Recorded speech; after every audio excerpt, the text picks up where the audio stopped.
Beans carrot usili பண்ணியாச்சு. இதுக்கப்புறம் குழம்பும் ரெடி ஆயிடுச்சு.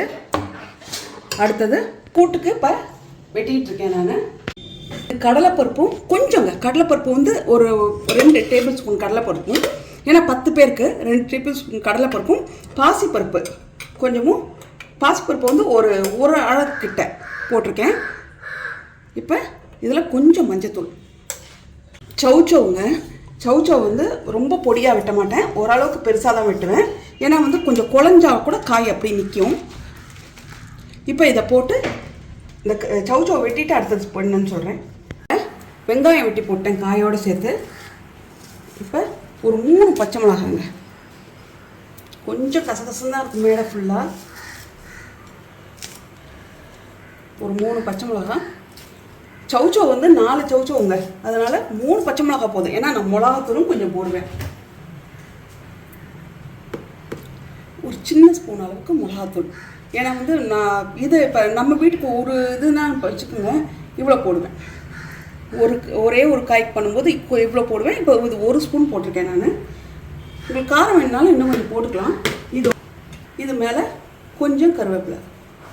இது எதுக்குன்னா இப்போ தாளித்து இது மேலே கொட்ட போகிறேன். தாளிச்சிட்டு காமிக்கிறேன் பாருங்க உங்களுக்கு. எண்ணெய் காயுது. இதில் கொஞ்சம் சீரகம்,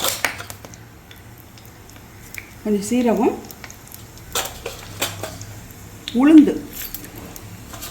இது வந்து 4 டேபிள் ஸ்பூன் எண்ணெய் ஊற்றிருக்கேன். இப்போ எண்ணெய் ஒரு காய்னா 1 டேபிள் ஸ்பூன் எனக்கு கணக்கு எண்ணெய். இது வந்து 4 டேபிள் ஸ்பூன் ஊற்றிருக்கேன். இப்போ இதில் நச்ச பூண்டு பல் ஒரு 6 பல்.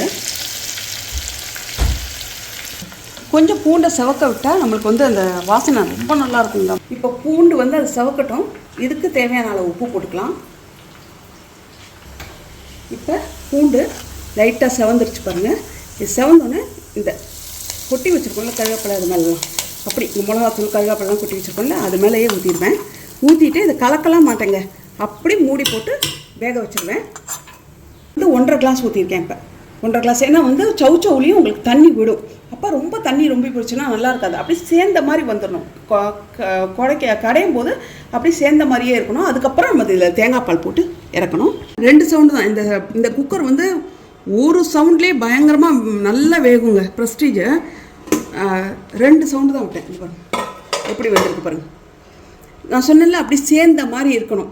ஏன்னா வந்து தண்ணி ரொம்ப ஊற்றுனீங்கன்னா அந்த மாதிரி சேர்ந்த மாதிரி வராது. இப்போ பாருங்கள் சேர்ந்த மாதிரி இருக்குது. இப்போ ஒரு கொஞ்சம் குழச்சி விட்டுருவேன் நான் அதை.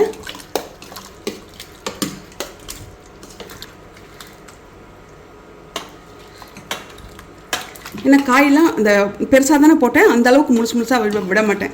கொஞ்சம் அரை குறையாக குழச்சி விட்டுருவேன். குழச்சி விட்டு அது பாருங்கள். இப்படி வேணாலும் தேங்காய் பால் பிடிக்கலன்னா தேங்காய் பால் இல்லாமல் கூட வச்சுக்கலாம். இல்லைன்னா நான் வந்து தேங்காய் பால் ஊற்றுவேங்க. இது அரை மூடி தேங்காய் பால் எடுத்து வச்சுருக்கேன். ஆனால் அதுலேயே பாதி தான் ஊற்றுறேன், ஃபுல்லாக ஊற்ற வேணாம். இது பாதி போதும். அப்புறம் ரொம்ப தேங்காய் பால் ஊற்றணும்னு வச்சுக்கோங்க, சப்பு சப்புன்னு அந்த தேங்காய் பால் டேஸ்ட் தான் ரொம்ப இருக்கும். ஆனால் தேங்காய் பால் திக்கு தேங்காய் பால் இது. அவ்வளோதாங்க. இதை வந்து ஒரு கொதி விட்டுட்டு இறக்கணும். இப்போ கூட்டு கொதிச்சிட்ருக்குங்க. இதோட வாழைக்காய் மசாலாங்க, வாழைக்காய் வறுவல், செட்டிநாடு வாழைக்காய் மசாலா வறுவல். இது எண்ணெய் கத்திரிக்காய் குழம்பு. இது அரிசி பாயாசம். இது கொண்டைக்கடலை, இஞ்சி, மாவடு இஞ்சி, இது குடமிளகா மண்டி. இது பீன்ஸும் கொஞ்சம் கேரட் சேர்த்து கலர்ஃபுல்லாக இருக்குன்றத கேரட் சேர்த்துப்போம் லைட்டாக. ஏன்னா அவங்க கேரட் சொல்ல, பீன்ஸும் கேரட்டும் உசிலி. இது மோர் குழம்பு. இது தயிர், இது ஊறுகாங்க. இன்னும் வந்து கூட்டு மட்டும் கொதிச்சோன்னா கொண்டாந்து வச்சுட்டா, சாதமும் கூட்டு வச்சுட்டா ஃபுல் சாப்பாடும் ரெடி.